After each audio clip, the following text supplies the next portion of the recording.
ओम शांति। ओम शांति। ओम शांति। ओम शांति। ओम शांति।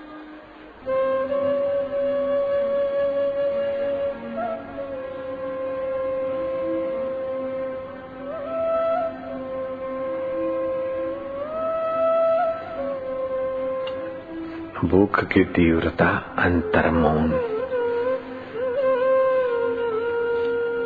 भगवत प्राप्ति की भूख मानसिक स्वास्थ्य पैदा कर देती है। शरीर की भूख शारीरिक स्वास्थ्य पैदा कर देती है। कब मिलोगे राम? ऐसे दिन कब आवेंगे कि मैं अपने आप में तृप्त रहूंगा, अंतर आत्मा के आनंद को पाऊंगा, गुरुओं के अनुभव को अपना अनुभव बनाऊंगा। ओम माधुर्य। यह फिकर है कुएं में, बरस रहा है गुरु प्रसाद, बरस रही है ईश्वर की अमित दृष्टि, बरस रहा है प्रभु का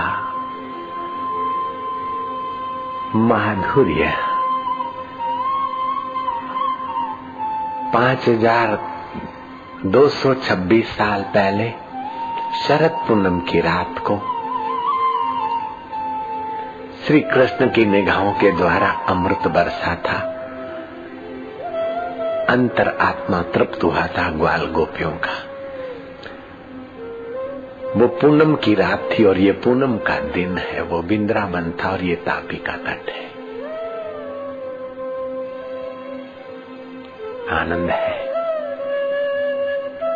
अधरा अमृत, धरती थी धरा, धरती का विकारी सुख नहीं, हृदय का अधरा अमृत का दान।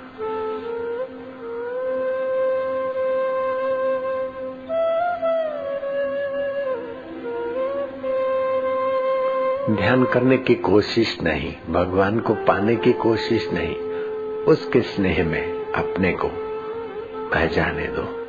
कोशिशें छोड़ो, नहीं तो कोशिश करने वाला कर्ता बना रहेगा, वही अड़चन हो जाएगा।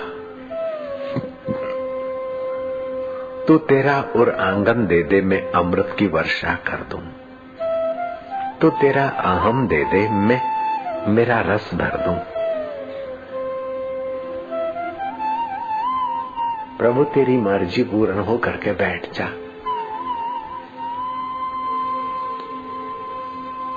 और सियाणप सगली छाड़, तिस रब के तू सेवा लाग। आनंद माधुर्य। पच मरने के लिए संसार में तुम्हारा जन्म नहीं हुआ।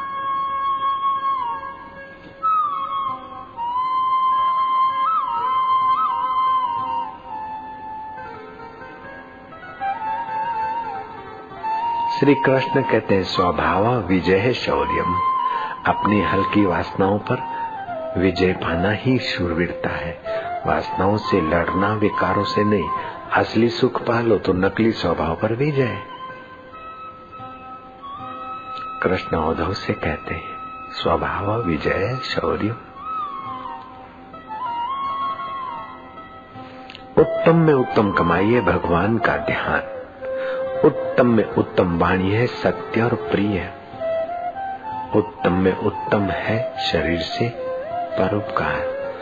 अभी परम परोपकार हो रहा है, शरीर का सदुपयोग हो रहा है, मन इंद्रियों का उपकार हो रहा है, बुद्धि का उपकार हो रहा है, वातावरण में उपकार हो रहा है।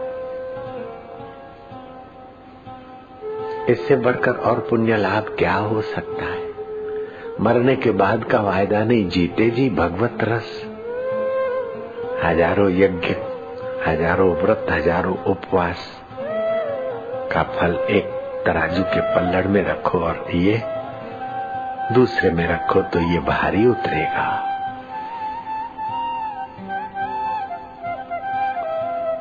स्कंद पुराण काशी खंड में अगस्त्य ऋषि अपनी पत्नी लोपामुद्रा से कहते हैं, ध्यान में अगस्त्य ऋषि कोई साधारण नहीं थे। भगवान राम को दीक्षा दी थी, आदित्य हृदय की साधना का मंत्र दिया था। रावण पर विजय पाने की युक्ति, मंत्र और आशीर्वाद जिस ऋषि ने दिया था राम जी को, वे अगस्त्य ऋषि कहते हैं। सत्य तीर्थ है, क्षमा तीर्थ है। इंद्रियों को संयत करना और अपने में गोता मारना, ये तो परम तीर्थ है। हे लोपा, ऐसे तीर्थ में नहाने वाले पुरुष जिस भूमि पे रहते, वो भूमि में तीर्थत्व का बल आ जाता है। वो भूमि दूसरों को पावन करने वाली होती है।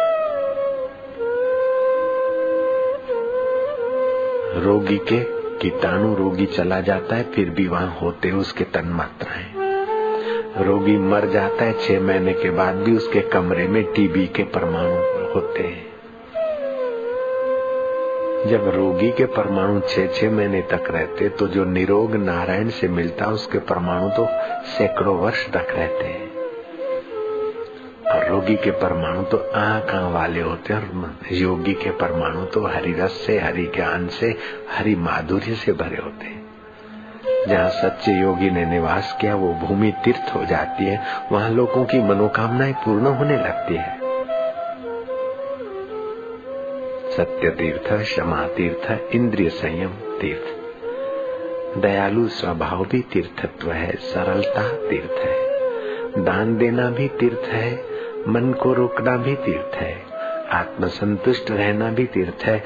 और लोपा, ब्रह्मचर्य का पालन करना। अपनी पत्नी को ऋषिवर कह रहे। लोपामुद्रा साधारण नहीं थी, बड़ा सामर्थ्य था उसमें भी। भागवत में उसकी कथा थी। संतोष तीर्थ है लोपा, ब्रह्मचर्य परम तीर्थ है। प्रिय भाषण बोलकर, प्रिय वचन कहकर दूसरों को ईश्वर के रास्ते ले जाना, ये भी ऊंचा तीर्थ है। ईश्वरीय ज्ञान तीर्थ है तो धैर्य भी तीर्थ है। दुख सुख में धैर्य धारना भी तीर्थ है। तपस्या तीर्थ है। विषय से वैराग्य और परमात्मा रस में सराबोर, ये सब तीर्थों का महातीर्थ है। तुलसी या संसार में 3 वस्तु है सार, सत्संग, हरि भजन, एक निष्दिन पर उपकार। राग और द्वेष के क्लेशों को निवृत्त करने के लिए भगवत रस, भगवत ध्यान रूपी तीर्थ में योगी नहाते, भगवत ध्यान करते।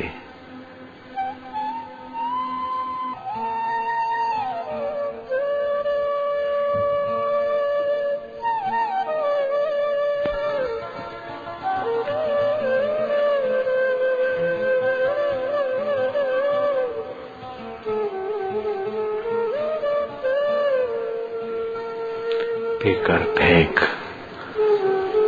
कुएं में, संसार सपना है, सभी काम किसके पूरे हुए, सभी लोगों ने किसकी सराहना की। कौन ऐसा है जो बीमार न पड़ा हो, कौन ऐसा हो जिसकी निंदा न हुई, कौन ऐसा हुआ जो छोड़कर न मरा। इसलिए संसार तो संसार रहेगा और जीवात्मा तो परमात्मा का सुख पाकर अमर होगा।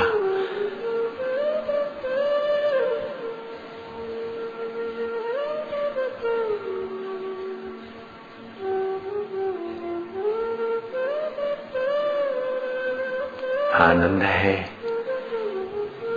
शांत रस है, भाव रस है, भगवत रस है, ईश्वरीय